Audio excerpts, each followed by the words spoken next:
Ariba kuki, anauba kuki hainari basi, madu ona bakutlai leirabra. 33 AD mamang da Meitei si kadai leirammi. Yek haibasi na karino, salai haibasi na karino haibasi, Meitei amana mayak seng na khangdri. Yelhaumi haibasi lonyan ni, laihaumi haigadabani. Sing na mayambani, tam na manaw ni haibasi magtizaluba matamda, mina panghai hainabani haina phangi. Mathaki wafam singsi IPOM gi General Secretary Rakesh Moirangthem ga akhanaba unaba amada haikibani. Yek hasina karino salai hasina karino haibasi khwaidagi luriba Meitei amana madu yongna khangdri haba. Maisau tare ki mitam khingani ga hairi singse. Matamdugi maisau singse ngasi kana obo yauge ba ina hangni question de. Yam khangba haibagi mong ngasi mayam singse ngasi intellectual sing academician singse na ariba anoba kan ona na ba khulai leira braba.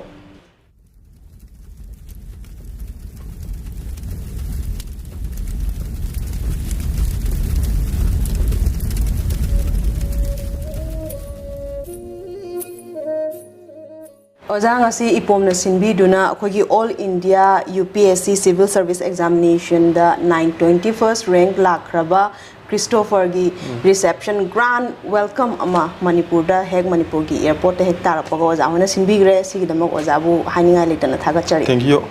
RK Protection, thank you. Oza Manipur da hojik lainariba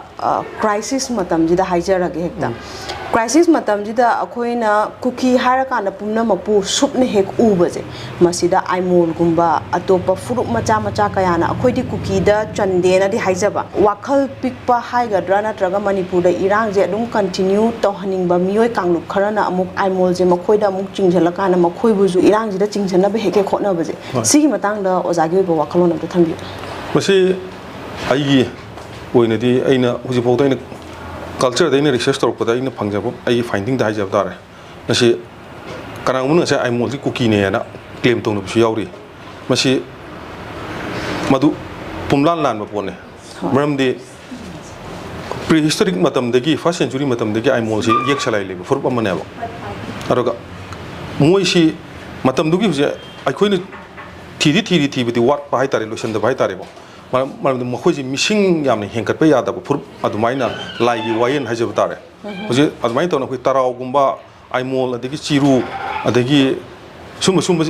macha khoi community macha yam leiri haba khoi ga homin kamina pa yek salai leiba fur moi yek salai lui laijab ne khoi mitene le sumaina aruga maduna bu maram moirga haur longi khunthok londa thongmina rakpane haidana khoi gi poitun khunthok bodi yauri ibne haba moi aimol le community se ado miyam singsina ngasi ekhoi puari tamokpada haurokpadigi hauna puari tamokpada ngasi ekhoi Meitei da base tawa ekhoi Meiteiology gi puari amta tamoktreba India da base tawa Indology Hindu gi puari tamaga lakna maram orga ngasi ekhoi lamsi da lari mioi puno mosingji ireisa puno mosingji ekhoi haurokpagi khunai longi semi longi kaino ekhoi maram singji amta khangdram na mapal lamgi laik tegi hauna tampada loina bu york ni mapangi ithinu do loina pura sat panina ai khoi kana machin manau thongnei amadi yumban kaiba matam da yek thongnei ka hairi se mokhoi ge khoi ge yek thongna fur ai khoi ge longna leina wi yadaba kang yauri heba yam shen ha ga ai khoi ni de mokhoi tribal ni na haiba tribal haiba wa hai si su han le manati India da tilu bu de ki tribal na India ge bu wa hai ni India da tin dengai matam mama British na thambiramba mahido India nung sa howa India nung sa horga madugi haine bido sum ngasi suli sang sina sum chanara live neba amadu India da tin dengai matam mamang de tribal have wise leram de schedule caste have leram de schedule tribe have leram de India da tin ka kan da thol po ne ma khu device policy sana ai tare ara masi lana sum chat kipsina ngasi maram mur ngasi kana machin manau thoino haur longi lamdam sigi mitele bak sigi haur pata kana da ahan ba hana khunthol khige ka haibing asi tamamadi siyo na ngasi ekhoi gi ngasi khami mai wai dina khuntak lanchi dina cheneri bo kaino si tangkak si siyo ro moya ba ana aige wakhalon dadi maduna lana chalam baduna hajuk si 2013 da lairik ama class 11 gi lairik ta history of Manipur haina lairik ama class 11 gi mahiru miyam na tamna si 2013 da publish to like phonga like se adudigi hauna tamba hora paduna handa ki 2023 sidai sida airline cookie singa mite khoiga lan tawna phama tam sidai sida kanana na kanna thigana pu matam si dei se laring pa ba masing sum hengal ba tar han dik tum ler mani ko hojiti laring pa ba hengal pu maram mo ka pikrab laring masa yam pikba laring masa mane history of manipur se class 11 ne tamam mi se sigi laring si dei si da sentence am khakta ne yor mi se cookie si prehistory ki matam da leiram me ha se author ani ni isalam mane sina maram mo ga ngasi cookie ꯑꯩꯈꯣꯏꯒꯤ ꯍꯧꯔꯛꯂꯣꯟꯗ ꯌꯥꯎꯔꯦ ꯍꯥꯏꯗꯅ ꯑꯗꯨꯝ ꯂꯩꯗꯅ ꯉꯁꯤ ꯑꯔꯤꯕ ꯀꯨꯀꯤ ꯑꯅꯧꯕ ꯀꯨꯀꯤꯅ ꯈꯥꯏꯗꯣꯛꯄꯒꯁꯤ ꯌꯥꯝ ꯈꯪꯕ ꯍꯩꯕꯒꯤ ꯃꯑꯣꯡꯗ ꯉꯁꯤ ꯃꯌꯥꯝꯁꯤꯡꯁꯤꯅ ꯉꯁꯤ ꯏꯟꯇꯦꯂꯦꯛꯆꯨꯋꯦꯜꯁꯤꯡ ꯑꯦꯀꯥꯗꯦꯃꯤꯁꯤꯌꯟꯁꯤꯡꯁꯤꯅ ꯑꯔꯤꯕ ꯑꯅꯧꯕ ꯀꯥꯏꯅ ꯑꯣꯟꯅꯅꯕ ꯈꯨꯠꯂꯥꯏ ꯂꯩꯔꯕ꯭ꯔꯥꯕ ꯃꯣꯏꯁꯤ ꯑꯔꯤꯕꯅꯤ ꯃꯣꯏꯁꯤ ꯑꯅꯧꯕꯅꯤꯒ ꯍꯥꯏꯗꯅ ꯑꯗꯨꯒ ꯀꯨꯀꯤ ꯍꯥꯏꯕ ꯋꯥꯍꯩꯁꯦ ꯂꯩꯇ꯭ꯔꯤꯉꯩ ꯃꯇꯝꯗꯨꯒꯤ ꯄ꯭ꯔꯤ ꯍꯤꯁꯇ꯭ꯔꯤꯗꯨꯗ ꯃꯣꯏꯁꯦ ꯂꯩꯌꯦꯅ ꯍꯥꯏꯔꯛ ꯇꯥꯔꯒꯗꯤ ꯋꯥꯍꯩꯗꯨꯃꯛ ꯌꯥꯝ ꯊꯦꯡꯅ ꯍꯥꯏꯇꯥꯔꯦ ꯋꯥꯍꯩꯁꯤꯃ ꯀꯨꯀꯤ ꯍꯥꯏꯕ ꯋꯥꯍꯩꯁꯤꯃ ꯌꯥꯝ ꯊꯦꯡꯅ ꯊꯣꯛꯂꯛꯄꯅꯤꯅ ꯃꯈꯣꯏꯅ ꯃꯇꯝꯗꯨꯗ ꯀꯨꯀꯤ ꯍꯥꯏꯕꯁꯦ ꯂꯩꯔꯝꯃꯦ ꯍꯥꯏꯇꯥꯔꯒꯗꯤ ꯌꯥꯝꯅ ꯑꯔꯥꯟꯕ ꯃꯥꯏꯀꯩ ꯑꯃꯗꯁꯨ ꯆꯠꯅꯕꯒꯤ ꯑꯩꯈꯣꯏꯒꯤ ꯄꯨꯋꯥꯔꯤ ꯊꯩꯗꯣꯛꯄꯅꯦ ꯌꯥꯝ ꯁꯦꯡꯅ ꯍꯥꯏꯔꯒ ꯑꯩꯈꯣꯏꯒꯤ ꯏꯁꯥꯁꯤ ꯀꯔꯝꯍꯥꯏꯅ ꯍꯧꯔꯛꯏ ꯑꯩ ꯏꯁꯥ ꯀꯔꯝꯕ ꯐꯨꯔꯨꯞꯇ ꯊꯣꯛꯂꯛꯄꯅꯣ ꯑꯩꯒꯤ ꯌꯦꯛꯅ ꯀꯔꯤꯅꯣ ꯍꯥꯏꯕꯁꯤ ꯁꯨꯡꯈꯪ ꯈꯪꯗꯅ ꯉꯁꯥꯏꯒꯤ ꯑꯣꯟꯅꯒ ꯇꯩꯅꯒ ꯁꯨꯝ ꯇꯧꯔꯒ ꯊꯣꯛꯂꯛꯄꯅ ꯉꯁꯤꯗꯤ ꯄꯨꯋꯥꯔꯤꯁꯦ ꯄꯨꯡꯃꯥꯡ ꯃꯥꯡꯗꯅ ꯉꯁꯤꯗꯤ ꯀꯨꯀꯤ ꯑꯁꯤ ꯂꯩꯔꯝꯃꯦ ꯍꯥꯏꯗꯅ ꯉꯁꯤ ꯂꯥꯏꯔꯤꯛꯅ ꯄ꯭ꯔꯨꯐ ꯄꯤꯈꯤꯗꯅ ꯍꯧꯖꯤꯛ ꯊꯤꯡꯖꯤꯟꯈ꯭ꯔꯦ ꯂꯥꯏꯔꯤꯛꯇꯨꯕꯨꯗꯤ ꯃꯈꯥ ꯇꯥꯅ ꯇꯝꯕ ꯌꯥꯔꯔꯣꯏ ꯍꯥꯏꯗꯅ ꯃꯈꯥ ꯇꯥꯅ ꯇꯝꯕ ꯌꯥꯔꯣꯏꯅ ꯊꯤꯡꯖꯤꯜꯂꯒ ꯉꯁꯥꯏ ꯃꯗꯨꯅ ꯐꯥꯏꯅꯦꯜ ꯁꯣꯂꯨꯁꯟ ꯑꯣꯏꯗꯣꯏꯔꯕ ꯑꯩꯒꯤ ꯑꯣꯏꯕ ꯋꯥꯈꯜꯂꯣꯟꯗꯗꯤ ꯀꯃꯥꯏꯅ ꯇꯧꯒꯦꯗ ꯑꯣꯊꯔ ꯑꯅꯤꯃꯛꯁꯤ expire ꯑꯣꯏꯈ꯭ꯔꯕ author animaksi expire oigrabnina makhoi like to thingjenre haidu khatnadi madu loisanbi yaroi maramdi cookie dadi madu tools oigre kulai oigrabam reference people haying legally he akhoi supreme court fight toksebo cookie si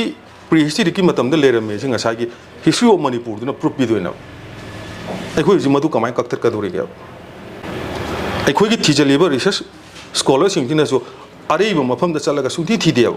leitaba mafam da chalaga pangthi da thiuraga akhoi si 33 AD digi horokpani 33 AD digi horokpani na lana mislead sum torga chatleb 33 AD mamang Meitei leram dabra ina mina hanga de khoi kamai torga how can we answer at that time Ozasi marakpudi thale fabricated history jesi distortion je kham na bagi damak adugi against the achumba do puthok na bagi damak kangnapa student association na ju yamna kanna academic discourse ama ju tawgi makata na ju atopa organization sing na ju masi makha chathara kani habagi thajaba jo ko de leije ozana habiri ba wafam sing ji da sigi solution amo oina kari thamba ya masi hai sining sai gi khoi gi indigenous haibse English ki wahai de mi maron de indigenous side ai khoi gi lon da no si mayam na yelhomi si lon ya ne ba laihomi na hai ga dam ne ba yelho rol nong ho rol he pu ya like ti like ko laiho rol nong ho rol he di le maduna maram or ga ni laihomi na hai ga dam ni lon thai rek sum chat ki bse sin si yelhomi na loim chale sum thon no hon da ai gi site gi so khoi akhang ai oja sing gi mai ge di so awa bam su oi ri bujik se sumaina hawak pa gi han from the beginning ai basic knowledge han khang trab ni na Maya ide ko horen research ka torba kan kan finding thinner po kan reference piram dai kan si de amat taleram da leram ngasi cpm ji yore aina thijal liba amadi hojik nauna mahi si de da ko gi nat culture da tradition da kan research tawri sing si ari bam hom da sal ka tv yo khang da leire ai so ai angam thak tai mating pang jeng ya maduna tatna ngasai gi ko gi hojik su thorum kaya am sin jenoba siliba thorum si isin Kavita da ngasi wafam thamjage ai khoi si mamang digi hauraga tharum kaya am tawre seminar kaya am tawre degi public discourse kaya am tawre madu resolve tawra ba sin riba tharum sing du loina ai resolve tawra ba amata tawdi si loina tar ga le maram di khangdabani na mayam na hai chingna mayam mani tamna manau nu pa ne ado aham khangdring de ai su yaram me ad ai nang sai ai esu researcher mo ina la pa kan di reference pi ge kan di kai like de yaw ge hang kan da mi ne pa hai na bne hai chini ba ai khoi da mayek seng ta ba se ai khoi na haurok pa di hong na mai ai khoi gi ipa ipu sing na phaja khra ba ngasi ching pat turel tampak thambire mi se si ekhoi na kamai taro ka season ga te ge ha bi ngasi le hori ba ma gi masa masu oi ba suron de le hori ba ekhoi ngasi ma season ba he udrim na ekhoi gi laiwe khar ba mai chau sing ngasi thambira mi ba wa hi wata ekhoi gi pawro hai ja bata re ꯄꯥꯠꯀꯤ ꯊꯔꯣꯏ ꯑꯍꯥꯟꯕꯅ ꯀꯣꯅꯨꯡꯗ ꯃꯔꯨꯝ ꯊꯨꯔꯀꯥꯟꯗ ꯑꯋꯥꯡ ꯍꯥꯎ ꯉꯥꯎꯒꯅꯤ ꯀꯥꯏꯅ ꯍꯥꯏꯔꯝꯃꯤꯕ ꯃꯥꯏꯆꯧ ꯍꯟꯅꯒ ꯊꯝꯂꯤꯕ ꯄꯥꯎꯔꯧꯁꯦ ꯉꯁꯤꯒꯤ ꯄꯨꯌꯥ ꯄꯥꯏꯔꯤꯅꯦ ꯍꯥꯏꯗꯅ ꯂꯩꯔꯤꯕ ꯍꯤꯁꯇꯣꯔꯤꯌꯟꯁꯤꯡ ꯑꯦꯀꯥꯗꯦꯃꯤꯁꯤꯌꯟꯁꯤꯡ ꯏꯟꯇꯦꯂꯦꯛꯆꯨꯋꯦꯜꯁꯤꯡꯁꯦ ꯀꯗꯥꯏ ꯐꯥꯎꯕ ꯈꯪꯉꯒꯦ ꯍꯧꯖꯤꯛꯀꯤ ꯃꯥꯏꯆꯧꯅ ꯊꯝꯃꯝꯃꯤꯕ ꯑꯩꯈꯣꯏꯒꯤ ꯄꯥꯎꯔꯧꯁꯦ ꯈꯪꯃꯤꯟꯅꯔꯒꯗꯤ ꯄꯨꯟꯃꯤꯟꯅꯕ ꯀꯥꯟꯗ ꯅꯨꯡꯁꯤꯅꯅ ꯑꯗꯨꯝ ꯀꯞꯃꯤꯟꯅꯒꯅꯦꯕ ꯉꯁꯤ ꯂꯥꯛꯏꯕ ꯃꯣꯏꯒꯤ ꯑꯩꯈꯣꯏꯒꯤ ꯈ꯭ꯔꯤꯁꯇꯣꯐꯔ ꯑꯥꯏꯃꯣꯜ UPSC ꯐꯥꯎꯔꯤꯕ ꯑꯉꯥꯡꯁꯤ ꯑꯥꯏꯃꯣꯜ ꯀꯝꯃ꯭ꯌꯨꯅꯤꯇꯤꯁꯤ ꯃꯤ 3,000ꯃꯨꯛꯇꯤ ꯍꯦꯟꯅ ꯅꯠꯇꯦꯕ ꯁꯤꯒꯤ ꯃꯤꯌꯥꯝ ꯁꯤꯒꯤ ꯃꯤꯌꯥꯝꯁꯤꯡꯁꯤꯅ ꯃꯈꯣꯏꯒꯤ ꯑꯥꯏꯃꯣꯜ ꯀꯝꯃ꯭ꯌꯨꯅꯤꯇꯤꯅ ꯉꯁꯤ ꯑꯩꯕꯨ ꯃꯈꯣꯏꯅ ꯑꯗꯨꯛꯀꯤ ꯃꯇꯤꯛ ꯉꯁꯥꯏꯒꯤ ꯃꯈꯣꯏꯒꯤ ꯃꯔꯝꯗ ꯌꯥꯝ ꯀꯟꯅ ꯊꯤꯖꯤꯟꯕꯤꯗꯅ ꯑꯩꯉꯣꯟꯗ ꯑꯗꯨꯛꯀꯤ ꯃꯇꯤꯛ ꯃꯈꯣꯏ ꯊꯥꯒꯠ ꯋꯥꯍꯩ ꯑꯗꯨꯝ ꯍꯥꯏꯕꯤꯔꯝꯃꯤ ꯉꯁꯤꯃꯛꯇꯗꯁꯨ ꯃꯗꯨꯅ ꯈꯨꯗꯣꯡꯆꯥꯕ ꯂꯧꯔꯒ ꯑꯩꯅ ꯉꯁꯤ RK ꯄ꯭ꯔꯗꯛꯁꯟꯒꯤꯗ ꯇꯦꯟꯇꯛꯄ ꯋꯥꯐꯝ ꯑꯃꯇꯪ ꯊꯝꯃꯤꯟꯅꯔꯝꯁꯦ ꯍꯥꯏꯗꯅ ꯃꯈꯣꯏ ꯍꯔꯥꯎ ꯍꯔꯥꯎ ꯌꯥꯔꯤꯕꯅꯦꯕ ꯌꯥꯝ ꯁꯦꯡꯅ ꯍꯥꯏꯔꯒꯗꯤ ꯑꯗ ꯁꯨꯃꯥꯏꯅ ꯇꯧꯅ ꯑꯩꯈꯣꯏ ꯊꯤꯔꯛꯄꯁꯤꯡꯁꯦ ꯈꯪꯕ ꯁꯨꯝ ꯍꯦꯜꯂꯀꯥꯟꯗ ꯄꯨꯟꯃꯤꯟꯅꯕ ꯀꯥꯟꯗꯗꯤ ꯑꯃꯒ ꯉꯁꯥꯏ ꯑꯩꯈꯣꯏꯒꯤ ꯐꯨꯔꯨꯞ ꯃꯥꯟꯅꯗ꯭ꯔꯒꯁꯨ ꯌꯦꯛ ꯁꯂꯥꯏ ꯂꯩꯃꯤꯟꯅꯕ ꯃꯁꯦꯟ ꯉꯥꯛꯇꯅꯤꯅ ꯑꯗꯨꯝ ꯇꯤꯟꯅꯕ ꯌꯥꯗꯣꯏꯅꯤ ꯑꯗꯨꯅ ꯌꯦꯛ ꯍꯥꯏꯁꯤꯅ ꯀꯔꯤꯅꯣ ꯁꯂꯥꯏ ꯍꯥꯏꯁꯤꯅ ꯀꯔꯤꯅꯣ ꯍꯥꯏꯕꯁꯤ ꯈ꯭ꯋꯥꯏꯗꯒꯤ ꯂꯨꯔꯤꯕ ꯃꯤꯇꯩ ꯑꯃꯅ ꯃꯗꯨ ꯌꯧꯅ ꯈꯪꯗ꯭ꯔꯤ ꯍꯥꯏꯕ ꯑꯣꯖꯥ ꯃꯇꯝꯒꯤ ꯒ꯭ꯂꯣꯕꯦꯂꯥꯏꯖꯦꯁꯟꯒꯤ ꯃꯤꯡꯗ ꯍꯥꯏꯖꯔ ꯀꯔꯤ ꯍꯥꯏꯁꯤꯒꯦ ꯇꯣꯉꯥꯟꯕ ꯃꯥꯂꯦꯝꯒꯤ ꯑꯆꯧꯕ ꯔꯤꯂꯤꯖꯟꯁꯤꯡꯁꯤꯅ ꯑꯉꯟꯕꯒꯤ ꯁꯔꯨꯛꯇ ꯍꯤꯟꯗꯨꯏꯖꯝ ꯑꯗꯨꯒꯤ ꯃꯇꯨꯡꯗ ꯏꯁꯂꯥꯝ ꯑꯃꯗꯤ ꯈ꯭ꯔꯤꯁꯇꯤꯌꯥꯅꯤꯇꯤ ꯆꯪꯉꯛꯇꯨꯅ ꯍꯥꯟꯅꯒꯤ ꯂꯩꯖꯍꯧꯕ ꯑꯩꯈꯣꯏꯒꯤ ꯂꯩꯍꯧꯃꯤꯒꯤ ꯅꯠꯇ꯭ꯔꯒ ꯌꯦꯜꯍꯧꯃꯤꯒꯤ ꯑꯩꯈꯣꯏꯒꯤ ꯂꯥꯏꯅꯤꯡ ꯂꯥꯏꯁꯣꯜꯗ ꯑꯍꯣꯡꯕ ꯂꯥꯛꯄꯗꯨꯅ ꯙꯔꯃ ꯈꯨꯗꯤꯡꯃꯛꯅ ꯅꯨꯡꯁꯤꯅꯧ ꯍꯥꯏꯕꯁꯦ ꯇꯥꯛꯄꯤ ꯇꯥꯔꯒꯁꯨ ꯙꯔꯃꯗꯨꯗ ꯕꯦꯁꯤꯁ ꯑꯣꯏꯔꯒ ꯌꯦꯡꯊꯤꯅꯔꯛꯄꯒꯤ ꯃꯁꯤꯡꯁꯨ ꯁꯨꯝ ꯋꯥꯡꯉꯀꯥꯟꯗ ꯃꯥꯂꯦꯝꯒꯤ ꯊꯥꯛꯇ ꯑꯁꯨꯛꯀꯤ ꯃꯇꯤꯛ ꯂꯥꯟꯖꯥꯎ ꯃꯌꯥꯝ ꯑꯃ ꯊꯣꯛꯈꯔꯦ ꯃꯥꯏꯆꯧ ꯇꯔꯦꯠꯀꯤ ꯃꯤꯇꯝ ꯈꯤꯟꯒꯅꯤ ꯍꯥꯏꯔꯤꯁꯤꯡꯁꯦ ꯃꯇꯝꯗꯨꯒꯤ ꯃꯥꯏꯆꯧꯁꯤꯡꯁꯦ ꯉꯁꯤ ꯀꯅꯥ ꯎꯍꯧꯕ ꯌꯥꯎꯒꯦꯕ ꯑꯩꯅ ꯍꯪꯅꯤꯡꯉꯤ ꯀꯣꯏꯁꯟꯗꯦ ꯃꯥꯏꯆꯧ ꯇꯔꯦꯠꯀꯤ ꯃꯤꯇꯝ ꯈꯤꯟꯒꯅꯤ ꯍꯥꯏꯁꯦ ꯃꯥꯏꯆꯧ ꯇꯔꯦꯠꯇꯨ ꯃꯇꯝꯗꯨꯗ ꯐꯣꯇꯣꯁꯨ ꯊꯣꯛꯇ꯭ꯔꯤꯕ ꯃꯇꯝꯅꯦꯕ ꯑꯩꯅ ꯊꯤꯖꯔꯛꯄ ꯑꯩꯒꯤ ꯑꯦꯛꯁꯄꯤꯔꯤꯌꯦꯟꯁꯇꯀꯣ ꯑꯗꯣ ꯉꯁꯤ ꯃꯥꯏꯆꯧꯁꯤꯡꯗꯨꯒꯤ ꯃꯤꯇꯝ ꯎꯍꯧꯕ ꯌꯥꯎꯔꯕ꯭ꯔꯕ ꯃꯥꯏꯆꯧꯁꯤ ꯑꯩꯒꯤ ꯏꯃꯥꯖꯤꯅꯦꯁꯟꯗ ꯑꯗꯨꯝ ꯑꯩꯅ ꯚꯥꯞꯅ ꯁꯥꯔꯒ ꯋꯥꯈꯜꯅ ꯁꯥꯔꯒ ꯃꯥꯏꯆꯧꯅꯦꯅ ꯄꯨꯊꯣꯛꯀꯗꯣꯏꯔꯕ ꯏꯃꯣꯏꯅꯨ ꯏꯃꯥꯗꯩ ꯌꯦꯡꯁꯤꯅꯦ ꯏꯃꯣꯏꯅꯨ ꯏꯃꯥꯁꯤꯕꯨ ꯍꯅꯨꯕꯤꯅꯦ ꯍꯅꯨꯔꯝꯒꯅꯤ ꯍꯥꯏꯗꯅ ꯀꯩꯅꯣ ꯇꯧꯔꯒ ꯍꯅꯨꯕꯤꯒꯤ ꯁꯛꯇꯝ ꯑꯃ ꯁꯥꯔꯒ ꯍꯤꯗꯥꯛ ꯄꯨꯊꯍꯜꯂꯒ ꯊꯝꯃꯤꯕ ꯄꯣꯠꯇꯣ ꯑꯗꯣ ꯎꯍꯧꯕ ꯌꯥꯎꯕ꯭ꯔꯕ ꯉꯁꯥꯏ ꯋꯥꯔꯤ ꯑꯃꯗ ꯌꯨꯝꯐꯝ ꯑꯣꯏꯈ꯭ꯔꯀꯥꯟꯗ ꯍꯦꯛꯇ ꯑꯃꯥꯟꯕ ꯃꯁꯤ ꯑꯇꯣꯞꯄ ꯐꯨꯔꯨꯞꯁꯤꯡꯗꯗꯤ ꯑꯩꯈꯣꯏꯒ ꯍꯧꯃꯤꯟ ꯀꯥꯃꯤꯟꯅꯔꯛꯄ ꯌꯦꯛ ꯁꯂꯥꯏ ꯂꯩꯕ ꯑꯇꯣꯞꯄ ꯐꯨꯔꯨꯞꯁꯤꯡꯗꯤ ꯇꯧꯗꯦ ꯍꯥꯏꯕ ꯃꯁꯤ ꯈ꯭ꯋꯥꯏꯗꯒꯤ ꯇꯧꯔꯤꯁꯦ ꯋꯥꯟ ꯑꯣꯐ ꯗ ꯃꯦꯖꯔ ꯑꯣꯏꯔꯤꯅꯦꯅ ꯂꯩꯔꯤꯕꯗꯤ ꯑꯩꯈꯣꯏꯅ ꯑꯩꯈꯣꯏꯒꯤ ꯄꯨꯋꯥꯔꯤꯁꯦ ꯃꯥꯡꯊꯣꯛꯀꯅꯦꯕ ꯍꯤꯟꯗꯨꯏꯖꯝꯒꯤ ꯏꯟꯐ꯭ꯂꯨꯌꯦꯟꯁ ꯑꯗꯨꯒ ꯃꯇꯝꯒꯤ ꯑꯇꯣꯞꯄꯒꯤ ꯏꯟꯐ꯭ꯂꯨꯌꯦꯟꯁ ꯀꯌꯥ ꯑꯃꯁꯨ ꯆꯪꯈꯤꯕꯅꯤ나 ꯑꯣꯖꯥꯗꯣ ꯃꯇꯝꯒꯤ ꯂꯤꯃꯤꯇꯦꯁꯟ ꯂꯩꯔꯛꯄꯅꯤꯅ ꯑꯩꯈꯣꯏ ꯈꯤꯇꯪ ꯇꯦꯟꯁꯤꯟꯖꯔꯀꯥꯟꯗ ꯑꯣꯖꯥꯅ ꯑꯥꯏꯃꯣꯜ ꯐꯨꯔꯨꯞꯀꯤꯗꯃꯛ ꯃꯅꯤꯄꯨꯔꯤ ꯑꯃ ꯑꯣꯏꯅ ꯍꯣꯠꯅꯕꯤꯔꯛꯄ ꯌꯥꯝꯅ ꯁꯤꯡꯊꯥꯅꯤꯡꯉꯥꯏꯅꯤ ꯃꯇꯥꯡ ꯆꯥꯕ ꯑꯃꯗ ꯑꯇꯣꯞꯄ ꯍꯤꯔꯝ ꯀꯌꯥ ꯑꯃꯗꯁꯨ ꯑꯣꯖꯥꯒ ꯎꯅꯅꯕꯒꯤ ꯇꯟꯖꯥꯗꯨꯃ ꯂꯧꯖꯒꯦ ꯑꯣꯖꯥꯅ ꯍꯧꯖꯤꯛ ꯃꯅꯤꯄꯨꯔꯗ ꯂꯩꯔꯤꯕ ꯏꯔꯥꯡꯒꯤ ꯐꯤꯕꯝ ꯃꯤꯁꯤ ꯃꯤꯅꯥꯒꯤ ꯐꯤꯕꯝ ꯇꯪꯗꯨ ꯂꯩꯇꯥꯗꯕꯒꯤ ꯐꯤꯕꯝ ꯃꯔꯛꯁꯤꯗ ꯑꯩꯈꯣꯏꯒꯤ ꯏꯆꯥ ꯏꯅꯥꯎ ꯀꯌꯥꯒꯤ ꯃꯔꯛꯇꯒꯤ ꯁꯨꯃꯥꯏꯅ ꯁꯤꯚꯤꯜ ꯁꯔꯚꯤꯁ ꯑꯦꯛꯖꯥꯃꯤꯅꯦꯁꯟꯗ UPSC ꯑꯣꯜ ꯏꯟꯗꯤꯌꯥꯒꯤ ꯑꯣꯏꯅ ꯁꯨꯃꯥꯏꯅ ꯔꯦꯡꯀ ꯂꯧꯔꯛꯄ ꯉꯝꯕꯁꯦ ꯑꯗꯨꯁꯨ ꯌꯥꯝꯅ ꯑꯋꯥꯕ ꯐꯤꯕꯝ ꯑꯃꯗꯒꯤ ꯍꯧꯒꯠꯂꯀꯥꯟꯗ ꯃꯤꯑꯣꯏꯕꯅꯕꯨ ꯍꯣꯠꯅꯕꯕꯨ ꯂꯦꯞꯇ ꯇꯥꯔꯒꯗꯤ ꯑꯩꯈꯣꯏꯒꯤ ꯗꯤꯇꯔꯃꯤꯅꯦꯁꯟꯗꯨꯕꯨ ꯆꯨꯝ ꯇꯥꯔꯒꯗꯤ ꯑꯋꯥꯡꯕꯗꯒꯤ ꯑꯋꯥꯡꯕ ꯊꯥꯛꯇꯁꯨ ꯌꯧꯕ ꯉꯝꯃꯤ ꯍꯥꯏꯕꯒꯤ ꯄꯥꯎꯖꯦꯜꯗꯨꯃ ꯑꯩꯈꯣꯏ ꯎꯔꯤꯕꯅꯤ ꯑꯗꯨꯒ ꯑꯃꯨꯛ ꯃꯅꯤꯄꯨꯔꯗ ꯍꯦꯛ ꯀꯩꯅꯣꯒꯤ ꯈ꯭ꯔꯤꯁꯇꯣꯐꯔꯅ ꯈꯣꯡꯗꯥꯔꯛꯄꯒ ꯑꯣꯖꯥ ꯍꯣꯏꯅ ꯁꯨꯃꯥꯏꯅ ꯒ꯭ꯔꯥꯟ ꯋꯦꯜꯀꯝ ꯑꯃ ꯁꯨꯃꯥꯏꯅ ꯁꯤꯟꯕꯤꯕꯁꯦ ꯃꯁꯤꯃꯛꯅꯁꯨ ꯃꯔꯝ ꯑꯣꯏꯔꯀꯥꯟꯗ ꯉꯁꯥꯏꯒꯤ ꯐꯨꯔꯨꯞꯁꯤꯡꯒꯤ ꯃꯔꯛꯇ ꯈꯤꯇꯪ ꯆꯤꯡꯅꯕ ꯅꯨꯡꯉꯥꯏꯅꯗꯕ ꯆꯤꯡꯈꯥꯏꯅꯕ ꯂꯩꯔꯝꯕꯗꯣ ꯈꯤꯇꯪꯇꯪ ꯑꯣꯏꯇꯥꯔꯒꯁꯨ ꯑꯗꯨꯒꯤ ꯒꯦꯞꯇꯣ ꯀ꯭ꯂꯣꯖ ꯇꯧꯕ ꯉꯝꯒꯗ꯭ꯔꯥ ꯈꯤꯇꯪꯇꯪ ꯑꯣꯏꯇꯥꯔꯒꯁꯨ ꯉꯝꯒꯗ꯭ꯔꯥ ꯍꯥꯏꯕꯒꯤ ꯊꯥꯖꯕ ꯑꯩꯈꯣꯏꯗ ꯂꯩꯖꯩ ꯂꯣꯏꯁꯤꯜꯂꯛꯄꯒꯤ ꯁꯔꯨꯛ ꯑꯃ ꯑꯣꯏꯅ ꯉꯁꯤ ꯎꯅꯕꯒꯤ ꯇꯟꯖꯥꯁꯦ ꯂꯣꯏꯁꯤꯜꯂꯛꯄꯒꯤ ꯁꯔꯨꯛ ꯑꯃ ꯑꯣꯏꯅ RK ꯄ꯭ꯔꯗꯛꯁꯟꯒꯤ ꯚ꯭ꯌꯨꯋꯔꯁꯤꯡꯗ ꯑꯣꯖꯥꯒꯤ ꯑꯣꯏꯕ ꯋꯥꯈꯜꯂꯣꯟ ꯑꯃ ꯊꯝꯕꯤꯌꯨ ꯉꯁꯤꯃꯛꯇ ꯑꯩꯈꯣꯏꯒꯤ ꯏꯔꯩꯄꯥꯛ ꯏꯔꯝꯗꯝꯁꯤꯗꯩꯁꯤꯗ ꯐꯨꯔꯨꯞ ꯑꯃꯒ ꯅꯨꯡꯁꯤꯅꯗꯕꯒꯤ ꯆꯥꯡ ꯍꯥꯟꯅ ꯁꯨꯅꯕꯒꯤ ꯊꯣꯛꯂꯛꯏꯕꯁꯤꯒꯤ ꯍꯧꯔꯛꯐꯝꯁꯤ ꯌꯥꯝ ꯁꯦꯡꯅ ꯍꯥꯏꯔꯒꯗꯤ ꯑꯩꯈꯣꯏꯁꯤ ꯂꯝꯗꯝꯁꯤꯒꯤ ꯃꯤꯇꯩ ꯂꯩꯕꯥꯛꯁꯤꯒꯤ ꯍꯧꯔꯛꯂꯣꯟꯒꯤ ꯍꯧꯔꯛꯃꯤ ꯑꯩꯈꯣꯏꯒꯤ ꯑꯍꯥꯟꯕ ꯑꯩꯈꯣꯏ ꯂꯩꯍꯧꯃꯤ ꯍꯥꯏꯕ ꯇꯥꯔꯦ ꯑꯩꯈꯣꯏꯒꯤ ꯌꯦꯛ ꯁꯂꯥꯏ ꯂꯩꯕ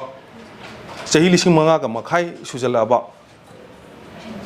ꯄꯨꯋꯥꯔꯤ ꯂꯩꯕ ꯁꯥꯎꯠ ꯏꯁ ꯑꯦꯁꯤꯌꯥ ꯂꯩꯕꯥꯛꯇ ꯃꯔꯣꯝꯗꯣꯝ ꯅꯥꯏꯇꯣꯝ ꯂꯩꯖꯔꯝꯕ ꯑꯆꯧꯕ ꯐꯨꯔꯨꯞ ꯃꯄꯥꯡꯒꯜ ꯀꯜꯂꯕ ꯐꯨꯔꯨꯞ ꯑꯃꯅꯦꯅ ꯂꯩꯔꯝꯕꯗꯣ ꯉꯁꯤꯗꯤ ꯑꯩꯈꯣꯏꯒꯤ ꯃꯇꯝ ꯍꯥꯏꯖꯕ ꯇꯥꯔꯦ ꯃꯆꯥ ꯃꯁꯨ ꯑꯣꯏꯍꯧꯔꯤꯕ ꯑꯩꯈꯣꯏꯅ ꯉꯁꯤꯗꯤ ꯃꯇꯝꯗꯨꯒꯤ ꯏꯄꯥ ꯏꯄꯨꯁꯤꯡꯅ ꯊꯝꯕꯤꯔꯝꯕ ꯂꯟ ꯍꯥꯏꯕ ꯇꯥꯔꯦ ꯆꯤꯡ ꯄꯥꯠ ꯇꯨꯔꯦꯜ ꯇꯝꯄꯥꯛ ꯉꯁꯤ ꯑꯩꯈꯣꯏꯅ ꯃꯗꯨ ꯉꯥꯛ ꯁꯦꯟꯕ ꯉꯝꯃꯤꯕ꯭ꯔꯥ madu akhoi nang ngasi amata ngak sem ngamapagi ngamasu ngamdre maduna maram oiraga chingmi tami haidana khaibung khaido hale maramdo yawna khangdramnina aduga maramduna khangama targa di ngasi gi akhoi gi chingmi tami haibisi matam amada leiram banati 17th century gi mayang lamboiba Sanidas Gosai lakpadagi ngasi di chingmi tami haidana tongan ba lining lambi amna puthokidana ngasi di akhoi amaga tinaba yadre maramdi akhoi na ngasi chingmi ne na leiriba akhoi na khaido ga thamiba tangkhul phurup sipauta akhoi ga mitei gi khuman yek salai haiba tare siga tangkhul ga launa ya leina ba yadaba yek thokna ba haiba tare si phau gi puwari leiri haba ar ngasi puwari nei ngariba culture the yumpham oiba cultural activist sing adagi puya research toriba sing then university the leriba oza sing academician sing intellectual sing se si akhoi na makoi de neneru matan makoi phau manung hutna khangam dam na maram orga ngasi awa gi film si oirak pani aduna mitei ama oiraga di kari hana khangadagi habisi yek salai habisi si khwaidagi maru oibane yek salai habisi hojikti yek hasi loina bu kanangum tani yek haidre akhoi gi leiton de sum haiba sum nuai ki bi wahi salai na dum salai na loina mang thara satkre aruga somdana kari tawe yek tariat salai mapan haina akhoi gi mitei gi lai gi akhoi gi lamilon thabada sakna sonariba yek tariat salai mapan nei se sigi phajakra wahan thokse si indabida ngasai gi salai tariat aina adum ngasi bokta lana mamang thakta gi lana chalapuduna ngasi jum chalisini somdana yek tariat salai mapan hairimni chenari bise onari bise bo khangdaba ana yek na kari de season na gani salai na kari de season na gani haibisi sigi matang matam lairibani yek haibisi karibuno hai taragadi yek hasi karam matang de season ani kanabuno karibuno hai tar yek hasi ekhoi gi piba sing de season bane nupa sing hai jab tare nupa sing da ekhoi gi kari yek no aina hangmani ekhoi gi pa pi hai bane ba nupa nupi hai bane yek salai hai bide salai hai ba sigi wahan thoksina nupi de season ga da bane ana ngasi ekhoi yek chi nupa gi da kawgata ba ming thonji huntuwa thammaga nupi gi akhoi gi da season ga da ba salai na sum loina pura sum chakin na ngasi de akhoi mipong khuding ma na ngasi salai tare na loina bulana salale sima sum thomi na mathau tai maram de masi khangdraga di aina aigi ifurup amadi aigi isilinau aigi laipak aigi adagi ai kamai to horakhi habise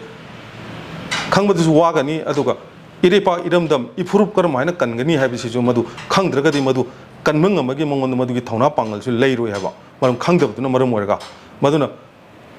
yek hasina nupa ta season ga dabni aduga salai hasina nupi da season ga dabni salai di mapani yek ti tarir khaktani se samna hada yumban kaiban bagi akhoi gi haina ba singna ba matamda yek thongnai kari yek no hangnari sini sidadum season kari salai thongnai di haidi ko yek thongnai ne luin chatpane masi matam punamakta masi khangna season ba mathau yam tai hujiki akhoi tunggi hauri ba tunglam chatki akhoi bokta ngasi khangdana smaina sum manga sum lakpase smaina sum chaki tar de hing tungda horka da yam wali horka do mayam sing sisu adum lana sum chakini ba aduna masi sum thomina si akhang hai khra tana si aduna masi yong khangam dabna maram orga ngasi akhoi leipak sigi kanminana bo hona bada thona pangal lingjen mana raktri se khangdabuna maram orga aduna masi stop mana khangminana magadi akhoi ifurup kaning magi amadi irebak kaning magi thona je adugi mati khena wangna tholkani ba aduna masi aina amagi lining da haijab nati aina mitei amu oina hairgati haibani puno maksing se ngasi mitei digi on khiba mitei digi sakhiba mitei digi hatakhiba ngaktani leiriba ikhoi ngasi yek salai lei hadina leiriba lining lami mana ta tongan furup sing se ngasi mitei digi on khiba ngaktani mitei digi hatakhiba ngaktani kana gumana hairi chingdagi kumtharakpani कंगग लेरमेन कंगलाने हदना मसी यामना अखोइना थिरुब मतमददि मसी ओना तैनबदा ओइरमी चिंग करम हाइना हौखि हाबिसिसु चिंगी मरमदा लाइ मरी Laramie अखोइगे इपा इपुसिंगना थंबिरमी चिंगी मरमदा खंगनबैदंगता चिंग कमाइना लेरमिनो चिंग कमाइन सारमिनो चिंगी मरमदा इबिरमी लाइसे चिंगसत loan चिंगसा role चिंगोय role चिंगोल लाई हुइना अखोइ लाइ मरी थंबिरमेबो सी पाबा कान ngasai चिंगजे कमाइना ओनख्रिनो हाइसे लोइना मै ममु ताना खंगदबदो अखोइ मदु अमता थीदबनि ngasai गे अखोइगे मथंगा ओनबा खरा पारगा खरा थीरगा मिगे अखोइगे इंडोलॉजी द बेस तौबा पुवारी तमुरगा लागा ngasidi अखोइगे लेबाक लमदम सिदैजिदा अमगा तिनबा यादबो कांगहोंग साइलिसे खंगदबदुना मरम ओरगा नि मसे खंगमगदी मसे ओइरमोय आइमोल हाइबा फुरुपसि ngasi ख्वाइदगी चावबा फुरुपनेना लेबा मितै अखोइनासु आइमोल फुरुप आइमोल हौरकपसि खंफात्रे आइमोल असि अतै कनासु नति आइमोल खुंथोकलोंदा यावरपनि मिसिंगबुदि यामजदबा येक सलाइ लेबा लाइनिंग मतम अमगी लाइनिंग अखोइगी सनामहि लाइनिंग जे आइमोलदसु चलमे मदुगी खुदम चांगदम सब चाना दुम लई अरुगा ngasi आइमोल बु ngasi अतोपा फुरुप हाइजब तारे कुकी सिंगी फुरुप त चिंगसलेना इते अखोइनसु ngangi अरुगा कुकीनसु आइमोल से मखोइगिने हेदना मखोइगी फुरुप की मनुंग चनमने न चिंगसनरी मदो आइगी ओइनदि मदु पुंगलान लाले आइमोल ओइना तोंगाना दम लैजगदबनि आइमोल सु मागी हौरक लोनगी मागी पुंसी वारी लैजरी येक सलाई लैरिदुनि मरम मदुना मरम ओरगा अरुगा ngasi कुकी सिंगना मोइगी फुरुप की मनुंग चले न हाइरिदुदि मखोइगी लैरिबा मखोइगी एरिया दुना मरम ओरगा मखोइसी कुकी ने हेन नमना तारगा लेबा मफम सिंगदा मखोइदि चाइथोगा मी चनी चहुम खक चाइथोगा माने खुन मसाउना लेबनिना मदुगी खुदोंग चादबा मदुगी अवाबा मदुगी अकीबा सिंगदुना मरम ओरगा ngसाइगी हेना फुरुप मसिंग याम हेना मिसिंग याम मीदुगी मनाक्ता लेरु मतम मखोइदा अकीबना मरम ओरगा मखोइदा मतम दुगी मखोइदा खुदोंग चादबा कया अमा थेंगने मदुना मरम ओरगा मखोइजी यानबा अदुम चटखिबनी अखोइगी होमिंग कामिनरपनि येक सलाई लेगी हादन लेरिबा आइमोल फुरुपसे अखोइन मतेंग पांगसु ngamdeaba aduga madumangna ngasi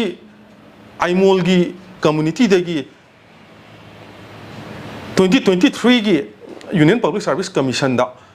माइ पालिबा Christopher आइमोल ngasi mahangna mahaki tawjaruba duna mai pala kanda ngasidi afaba ise khudimagna loina ba pamani na kuki na phokta आइमोल से अखोइगिने ना क्लेम तौरी इबनेबो मरमदि क्रिस्टोफर ना ngasi मदुगी यूपीएससी की एग्जाम दो फॉर्म दब अतोपा लंबी अमद चलम तारगदी मखोइगिने सु हाइरोए क्रिस्टोफर आइमोल अते कनासु नते बैंक ऑफ इंडिया दा मासी एम्प्लॉई अमो ओइना लेरमना कोलकाता दा स्टेशन तोरमने माइ सर्विस से पोस्टिंग दादना अदुदा बैंक ऑफ इंडिया दा लेना मासी यूपीएससी एग्जाम अप्लाई तरुकांदा लाइबक फदना माइ पाल आकांदा ngasi मासी यूपीएससी की मेन एग्जाम फाउरे हेदना ngasi mayam singna ngangnarpa matamda kuki na makhoigine na claim toksanbire adu yam lanba potni kuki na makhoigine na claim UPSC power kan da claim togri maram karino Bank of India da ma as an employee oina leibu matamda de kari TV de kari khangbi de an afaba khanjal laga aikhoigine na ngata kanjal ga thamado madu tawbiga no kuki gi manung sungjan chande aimol oina dum leijabni makhoigi union president is mamang de sudum hai मखोइदे आइमोल लेजबनी तेमतक पुंदे खो येक सलाई लेबा खो हौरक loan lining लंबी तोंगाना लेजबनी ना यामना मयेक सेंगना दुम थमग्रबनी अदुना ngasi अखोइ इपोमना मदुगी दमकता अखोइगी हौरक मी लेहौमी नि हाइदना अपिकपा फुरुक नि हाइदना अखोइना ngasi हराउ जमन खिदना अखोइसु महापो ओपदा अखोइसु सर याजरमगा लोइना ngasi अखोइना आरके प्रोडक्शन की फंबाकता पुथोकसरगा आइमोल की चिंगलेम लबा मखोइगी तोंगानबा यूनिक आइडेंटिटी अमा लई हैबदो ngasi आरके प्रोडक्शन की मतेंग लौजरगा पुथोकसरिबसिन लोइसिलकपदा वीडियो सिबु मित्येंग ताबिरिबा खुदिंगमकना इसा इसागी वखलोन कमेंट बॉक्स ता थंबिरमु